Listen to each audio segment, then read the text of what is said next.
Welcome to the Football Debates Podcast. I'm your host, Mike Debates. In this episode, we're going to talk about officials, the third team on the field of a typical football game. It doesn't matter if it's the high school, college, or pro level. The officials are there to try and make sure the game is played fairly, and they're trying to do it, especially at the college and NFL level, at a very high speed. We're going to look at the various positions of officials, some of their basic responsibilities, some of the difficulties or issues with officiating today, and some of my opinions on how we can improve or enhance officiating and develop new officials for the future. I think this is an appropriate topic because the NFL and the NFL Officials Association, their collective bargaining agreement was due to expire at the end of May. It sounds like that they're going to get a new deal done, which is good because a few years ago they had some replacement refs and it was a disaster. These officials are good people trying to do a difficult job at very high speeds, and we need to give them the benefit of the doubt as best we can. As a former coach myself, I appreciated good officiating. My biggest concern about officials was that they were consistent. Consistently good or consistently bad, it didn't really matter to me as long as they were consistent. Something was a penalty in the first quarter, it should be a penalty in the fourth quarter. And obvious penalties should be called to the best of their abilities.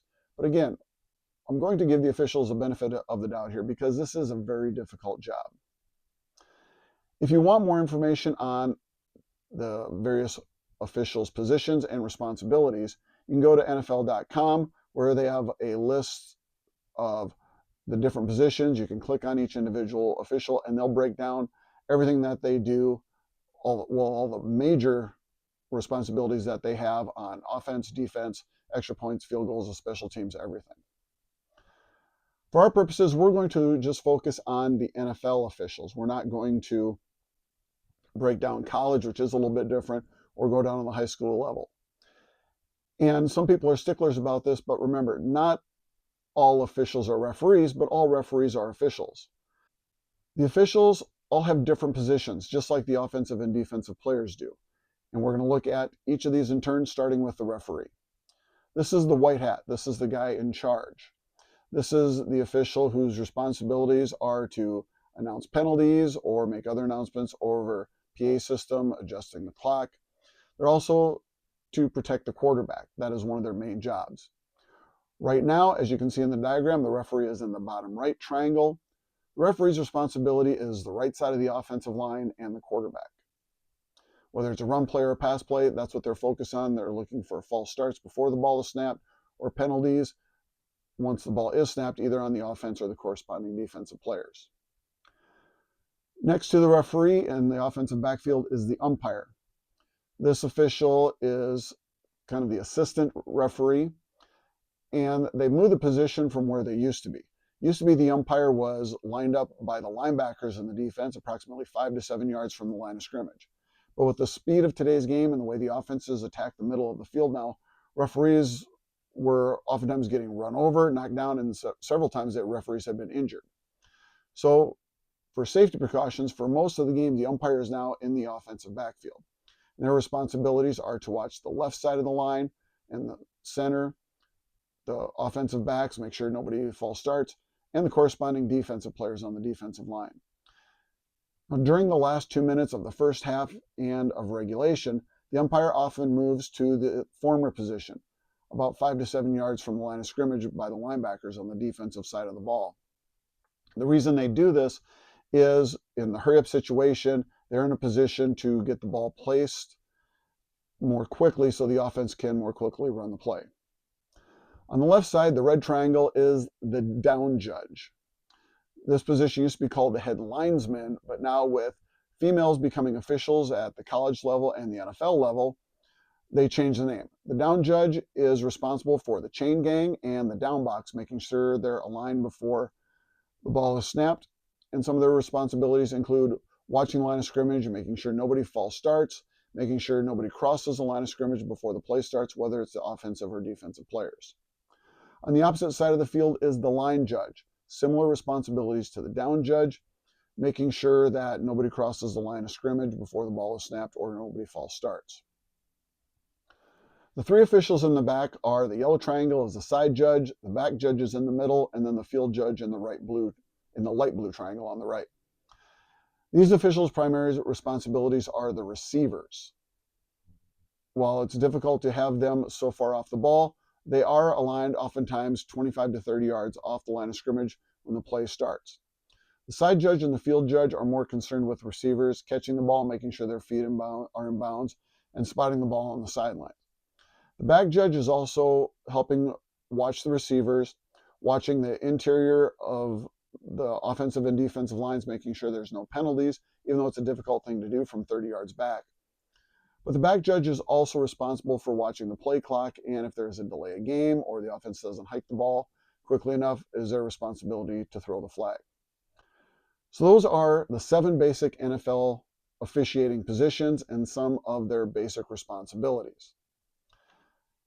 This is a difficult job, and we need to find ways to enhance it so the officiating can be of better quality, so we can have more officials doing a better job, and it's not affecting the game. The best officials are the officials that you don't know they're there. They don't have an effect on the game. So now in this diagram, I've added 2 officials. One is on the left, the light gray, the deep judge, the DP. Couldn't use DJ again because we have the down judge. And on the right side in the middle is the middle judge. Yes, I know these are highly creative names. I just came up with a couple names for our purposes here. With these officials, new officials, what we're trying to do is put more eyes on the field. We now have 9 sets of eyes, and the officials can focus more on certain areas. And now we have more people to watch the same number of players. 7 officials trying to watch 22 players is extremely difficult. Just having 2 more sets of eyes should make the job a little bit easier. All of these officials have different responsibilities, or slightly different responsibilities. Some are the same, some are a little bit different. But if you see their alignments here, we change them a little bit to try to balance out the distance between the officials and the potential plays. So for example, the side judge and the middle judge are now at approximately 15 yards off the line of scrimmage. You have the deep judge and the field judge now 30 yards off the line of scrimmage. And you have the back judge still very deep, which can make some of those responsibilities for the back judge difficult, but it's the best we can do under these circumstances. By doing this, we are affecting a little bit of their responsibilities as far as what they're to look for, whether it's a run play or a pass play. This diagram, we have the colored ovals are the responsibilities of the various officials on a run play. Yes, it's kind of difficult to see and they're overlapping, but what we're trying to do here is get maximum coverage for all of these officials to cover all of the players on the field. So now we have the referee and the umpire. Their focus, instead of one side of the line of scrimmage, is now going to be the center and the 2 guards and the corresponding defensive players, which may include the linebackers. They're also going to focus on the quarterbacks and the running backs. By having these 2 officials focus just on that center area of the line, which is where there's a lot of humanity, a lot of grabbing and pulling. It's difficult to see. Hopefully we can have these officials focus more on whatever penalties might be happening there. The down judge and the line judge are now going to focus more on the outside of the offensive line, the guards and the tackles and any tight ends that might be on the line also. They're going to watch for their run responsibilities. They're also going to watch their defensive counterparts as far as any defensive holding to try and prevent a lineman to get out to block a linebacker downfield. Now this is where our 2 additional officials are going to help. The side judge and the middle judge, they're going to focus on the 2 receivers on their side and the defensive counterparts, looking for any penalties, whether it's holding, face mask, whatever it might be. And they're backed up by the field judge and the deep judge. While those 2 officials are farther back and much deeper, they can still help, and they might be able to see something that the officials who may be a little bit closer may not be able to see, or maybe they have somebody blocking a view that they might have. So by having 4 officials watching the receivers and the cornerbacks for any penalties, you now have 4 officials on that, 4 officials watching the line, and now we add the back judge, the 5th official, watching from the defensive side of the ball. Even though they are very deep, they can see any potential defensive penalties, focusing mostly on the center and guard area. And sometimes the official, even though he's 35 yards off the line of scrimmage, they can see a defensive player holding more so than the referee or the umpire can from the offensive side of the ball. Now, the next area is the pass coverage, and I think this is going to be very helpful and beneficial for the officials in breaking down a better concept of officiating passing. Right now in the NFL today, you'll have a receiver run a deep route, a medium route, and a shallow route. Well, the officials, if you generally have two officials on the side of the field, three receivers, something could get missed. The back judge part of their job is to adjust to the third receiver on whatever side of the field it might be. And if an offense runs somebody in motion, the officials had to adjust, just like the defensive players did, to three receivers on one side of the field by the offense. The officials couldn't move positions, though, like the defense can. So this way, adding two extra officials, hopefully we get better coverage and can better determine if there's a penalty on a play or not. So the umpire and the referee still have their same responsibilities, focusing on the interior line, the quarterback, and the running back. A little bit of a different or additional responsibility is there to focus more on the screen plays, making sure that there are no illegal blocks or none of the defensive players are committing a penalty. The line judge and the down judge, their focus now is more on the line of scrimmage, on the guard and tackle on their side and the corresponding defensive players, looking for holds or any defensive penalties like hands to the face that defensive linemen have a tendency to do on occasion when they're rushing the passer. They can also focus on any offensive lineman getting downfield illegally. Offensive linemen are only allowed about a yard downfield, and that's usually when they're engaged or blocking a defensive player. Oftentimes you'll see a pass play, especially with the RPO, run pass option plays that a lot of teams run, especially at the college level. You'll see an offensive lineman 7 or 8 yards downfield, and 5 yards farther on, there's a receiver catching a pass, but the penalty isn't called. We don't have enough eyes on the field is why for the officials. The down judge and the line judge can now focus on those linemen getting downfield, and if there's a short pass right around the line of scrimmage, maybe 5 to 10 yards from the line of scrimmage, they can help officiate that. The side judge and the middle judge now, they're more responsible for that middle area, up to about 5 yards from the line of scrimmage and up to maybe 15 or 20 yards from the line of scrimmage, maybe even up to 25 yards from the line of scrimmage. So now if an offense runs what's called a flood concept, the deep receiver, a medium depth receiver, and a shallow receiver, now we have another official in that medium area that can see if there's a penalty, making sure the receiver catches the ball, whether he's juggling it when he goes out of bounds, whether he has both feet in bounds, whatever it might be.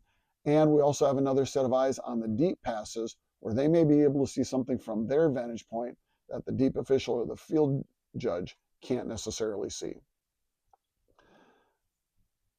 Speaking of the field judge and the deep judge, these officials are going to focus more on the deeper passes downfield, similar to the responsibilities that the field judge and side judge have right now. But once a ball is thrown, if it's thrown to a shorter area, they can turn their attention to that shorter area, and they might also be able to see something that the middle judge or the side judge can't see based on their positioning. And then you have the back judge. Once again, watching the middle of the field and then turning their attention towards wherever the pass is being thrown. So the middle of the field is covered very well now by 5 officials. You have 5 officials focusing on potentially the 5 receivers. You still have 4 officials focusing on the 10, 11, 12 players at the line of scrimmage, the 5 offensive linemen, the 4 rushers, the quarterback, any blitzers, any running backs staying in the block. So we have a little bit better coverage of the zones for seeing if there's penalties, illegal receivers, but just having 2 more sets of eyes gives us more flexibility on what we can do for the positioning of the officials. Now, what are some of the issues that we're facing in the NFL today? Well, one that I mentioned a little bit is players are bigger, stronger, and faster. In the 80s and 90s, if a player ran a 4.440, 4.2 40-yard dash, they were considered very fast. Now, if a receiver runs 4.5 seconds, just slightly slower, it's considered pedestrian. And some receivers are even considered somewhat slow at that speed. because now many receivers now are running 4.3, 4.2 seconds in 40-yard dash. Plus the size of NFL players. At one time, you only had a handful of players in the league who were over 300 pounds. Now you have offensive linemen that are 6'6", 6'7", defensive linemen that are 6'4", 6'5", they're 320 pounds, and they can run the 40 in under 5 seconds. And they're being evaluated by officials that are 40, 50, 60 years old, so double their age, triple the age of some of these players. While the officials are still in good physical shape because they do have to take physicals, they do have various performance standards and metrics that they have to meet, a 60-year-old official, a 50-year-old official cannot run as fast as a 25-year-old who runs a 4.3. So we need to have these officials get help with not just 2 additional officials, but better training. One way to do better training is to have these officials be full-time. Many of the officials are against this because they're professionals, they're lawyers, they're business owners, and they love the game and they don't want to take away from the game. Plus, it's a nice part-time job. But having these officials be part-time, judging players that are younger, faster than them, and are full-time honing their craft, I don't think it does justice to the players to have officials that are just part-timers. So what can we do to fix this? Well, one idea is having a developmental league. The NFL has more than enough money, hundreds of millions of dollars, billions of dollars. Have the NFL invest in, for example, a spring football league. And we'll talk about this on another podcast coming up soon. But have a developmental league for players, coaches, and officials. Right now, to be an NFL official, first you have to be a major college official for a set number of years. I think it's somewhere between 7 and 10 years. A major college is a Big 12, Big 10, SEC. To get there, you have to be a lower level college official for a set number of years, like a Division II or Division III official. And to get there, you have to be a high school official for so many years. Plus, there's all kinds of rules testing that you have to do, physicals, you have to meet certain physical qualifications.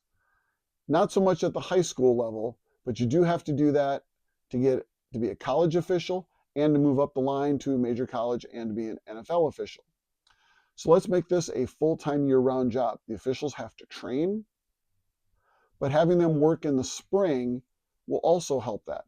And it will also help develop new officials. So for example, if you have an NFL official, let's say they're a referee at the NFL level, have them be an umpire in the spring league, the developmental league, and have a prospective referee or prospective NFL official be a referee.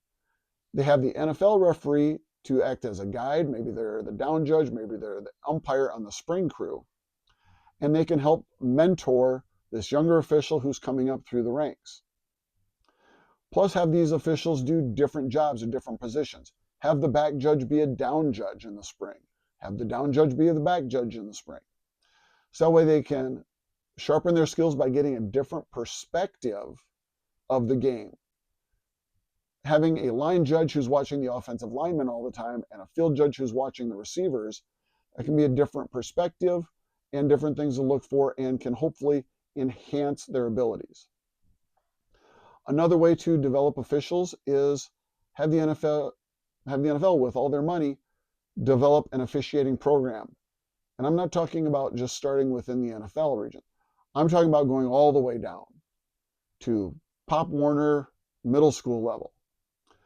Start with former Division II and Division III athletes. Some of these athletes, they love the game of football, but they simply don't have the ability to play at a major college level or the NFL level. Why not keep them involved in the game? Some of them stay involved in the game as coaches at the middle school level, high school level, and college level. But let's get them involved as officials also. Being former players, they have a different perspective of the game. And if they can be taught and trained to be officials, starting at that lower level, working their way up. Now you've started to create a system where you have a perpetual rotation of officials who are progressing, getting up through the college ranks, and by advancing Division III to Division II to the FCS level to the FBS level, eventually you get to the NFL level, you have a strong developmental program where you can continually have developing referees. So when a referee retires or 3 or 4 officials retire from a given crew, you have maybe a set of 20 officials to draw from to potentially move up to the NFL level or to the next major college level to fill in those gaps. Another thing that we have to do is to, in a sense, protect referees, protecting officials. Many officials quit officiating because parents are so vocal with them. Parents need to understand that these are just other adults. Sometimes they're college kids just looking for extra money. If parents are going to be rude to the officials, we're going to lose the officiating system. There aren't going to be younger people trying to get involved in officiating, and it's going to have a domino effect going up, and we're going to lose not potentially just good quality officials, but officials in general. So let's focus on developing officials, protecting them in a sense from the parents, reminding parents and players that they're just trying to do the best job, making sure everybody's playing by the rules, developing these officials from the bottom up, starting middle school, high school, and develop up as they go to the major college levels. So these are just some of my thoughts on officiating and how we can improve and develop officiating at the major college and NFL level. This has been the Football Debates Podcast. I'm your host, Mike Debates. Don't forget to hit the like and subscribe buttons, and we'll see you on our next episode.